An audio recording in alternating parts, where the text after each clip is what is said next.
Bonjour à tous, Bruno et Michel. Vous êtes des chefs étoilés. Combien d'étoiles, d'ailleurs, avez-vous eu au plus haut de votre carrière, Bruno? Écoutez, en tout cas, j'ai travaillé, j'ai été chef pendant 2 ans dans un restaurant qui avait 2 étoiles. Et actuellement, 1 étoile, et effectivement. Toujours. Toujours. Aujourd'hui, 1 Oui. étoile. Ça paraît rien comme ça, 1 étoile, mais c'est quand même une énorme pression à maintenir, une qualité de travail impressionnante. C'est une pression, en tout cas, c'est une régularité qu'on doit, c'est une espèce de discipline qu'on doit avoir, en tout cas, dans nos cuisines pour arriver à maintenir une qualité de travail qui doit être constante, en fait. Une discipline au quotidien, pas de relâchement possible. Michel, vous avez eu jusqu'à combien d'étoiles?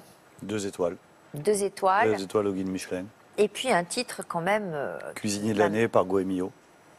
Quelle année? 2012. Cuisinier de l'année, mesdames, messieurs, ça s'applaudit quand même. Alors, on vient de voir quelques extraits du film À vif qui est sorti aujourd'hui. Est-ce que l'histoire de ce cuisinier vous parle? Et en quoi elle vous parle, si elle vous parle?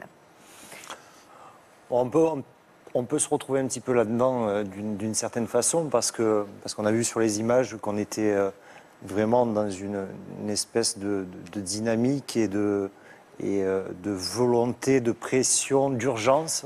Moi, je me retrouve un petit peu là-dedans parce que c'est vrai que sur des services, on est souvent... c'est vrai que c'est très court et à la fois très long à chaque service dure 2-3 heures. Et on est cette espèce d'urgence qui est très forte pour arriver à, en tout cas, avoir un résultat et une constance sur le travail qu'on fait. On verra d'ailleurs à plusieurs reprises des extraits de ce film dans cette émission et quelques assiettes qui volent, des assiettes qui volent. Il y en a eu beaucoup dans votre cuisine, Michel? Des coups de des gueule? assiettes, des casseroles, tiens. Ah oui? Casseroles, spatules. Non, mais comme expliquait Bruno, on a une pression qui fait qu'il y a des gens qui viennent manger au restaurant, qui payent une certaine somme. Après, en fonction du caractère de chacun, on a besoin de s'exprimer. Il y a des chefs qui sont très zen, qui arrivent à l'être. En tout cas. Ça existe? Oui, bien sûr. Moi, j'ai assisté à un service chez Michel Bras. Vous n'entendez pas une mouche voler. Maintenant, il se trouve qu'après, en fonction du caractère de tout à chacun, c'est vrai qu'il m'est arrivé de m'emporter, oui, parce que je suis quelqu'un qui a besoin de m'exprimer. Vous êtes plus sanguin? Je suis plus sanguin, oui, que Michel Bras, ça c'est sûr. Oui. Plus latin? Plus latin, oui, je suis né à Marseille, donc forcément, oui. Puis on s'emporte vite, vous savez. Mais après, le Mistral, ça dure pas longtemps. Hein, ça souffle, puis après il retombe. Mais non, mais voilà, mais jamais sans toucher qui que ce soit. Voilà, Bruno, vous êtes quel genre, vous? Moi, vous êtes du Nord, vous êtes d'Avignon, donc par rapport à Marseille, c'est quoi? C'est un tempérament. C'est vrai, il me l'a dit tout à l'heure. Du Nord. Mais effectivement, il arrive qu'on se retrouve... alors c'est vraiment pour avoir ce résultat, cette harmonie, cette finalité qu'on veut atteindre quand on a